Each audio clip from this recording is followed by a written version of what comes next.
Assalamualaikum warahmatullahi wabarakatuh. Bertemu lagi teman-teman bersama saya Ahmad Faris. Kali ini kita bertemu di kelas pendidikan kewarganegaraan kelas 10. Dan kali ini kita sudah masuk di bab ancaman terhadap integrasi nasional.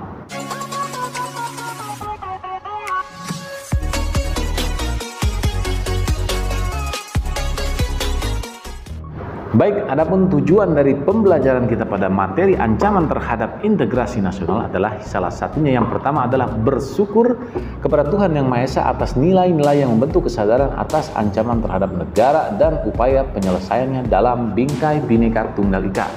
Dan yang kemudian bersikap responsif dan proaktif atas ancaman terhadap politik, ekonomi, sosial, budaya, pertahanan, dan keamanan dalam bingkai Bhinneka Tunggal Ika. Dan yang kemudian yang ketiga menganalisis ancaman terhadap negara dan upaya penyelesaiannya di bidang ideologi, politik, ekonomi, sosial, budaya, pertahanan, dan keamanan dalam bingkai Bhinneka Tunggal Ika. Dan yang terakhir kita menyajikan hasil analisa tentang ancaman terhadap negara dan upaya penyelesaiannya di bidang ideologi, politik, ekonomi, sosial, budaya, pertahanan, dan sekarang ada ancaman militer dari dalam negeri.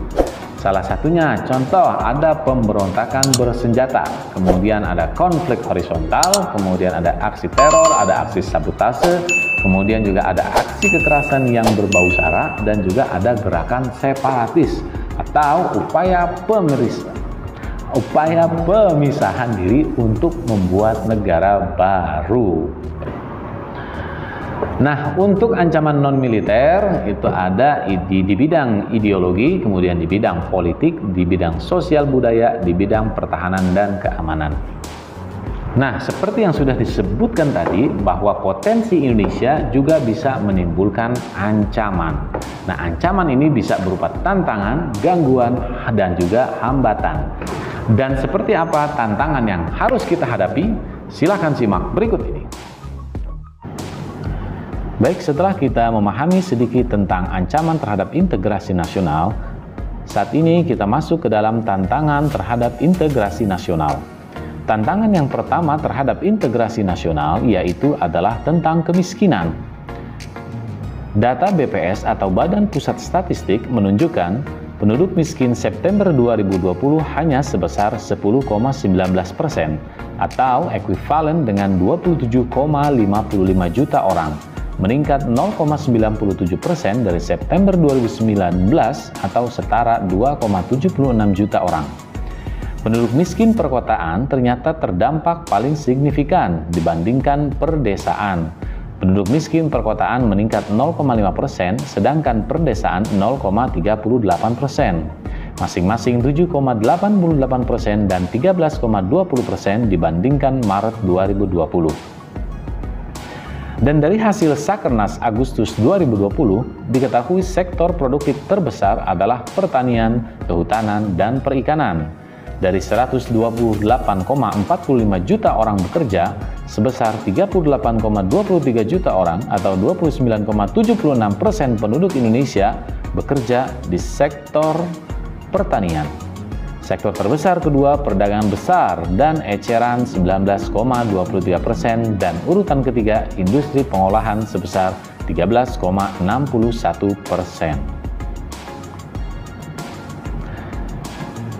Sektor perdagangan besar dan eceran dengan kondisi pandemi saat ini perlu mendorong dalam pengadaan barang maupun jasa harus sudah melibatkan UMKM lokal setempat agar sektor perdagangan eceran ikut tumbuh, bukan saja perdagangan besar.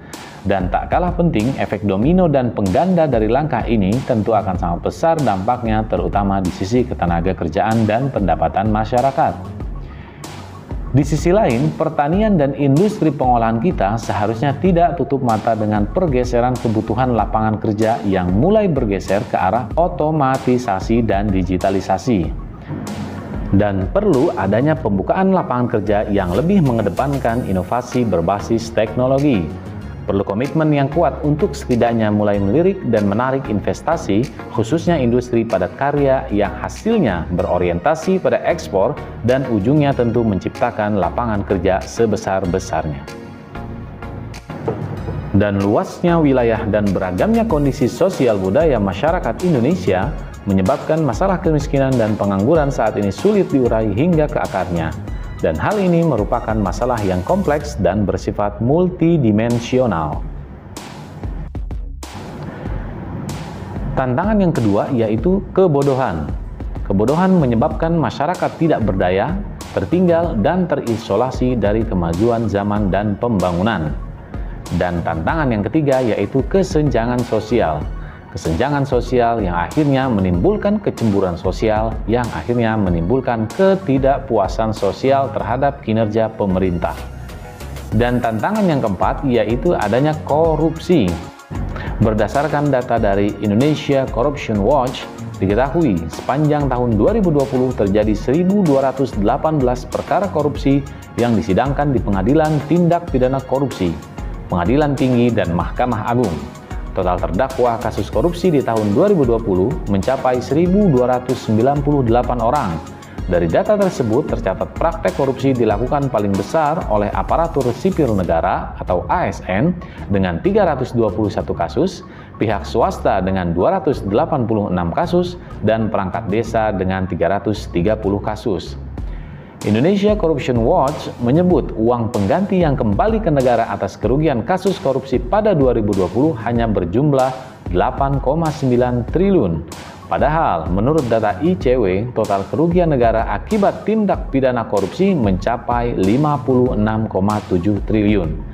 Jadi praktis di tahun 2020 hanya sekitar 12-13% uang itu kembali ke negara melalui vonis pengadilan tambahan yang diatur dalam pasal 18 Undang-Undang Pemberantasan Tindak Pidana Korupsi. Baik teman-teman, itu tadi kita sudah membahas tentang pengertian ancaman, kemudian juga keunikan Indonesia berdasarkan posisi silang Indonesia, dan juga ada dua garis besar ancaman, yaitu ancaman militer dan juga ancaman non-militer. Dan juga tadi ada beberapa macam tantangan yang harus dihadapi. Baik,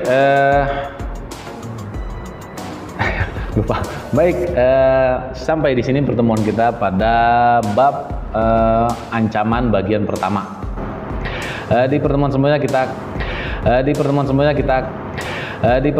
kita akan membahas materi tentang ancaman di bidang ideologi, politik, sosial, budaya, ekonomi, dan juga pertahanan dan keamanan. Baik, jangan lupa subscribe, like, comment, and share sebanyak-banyaknya untuk membagikan informasi ini. Terima kasih. Assalamualaikum warahmatullahi wabarakatuh.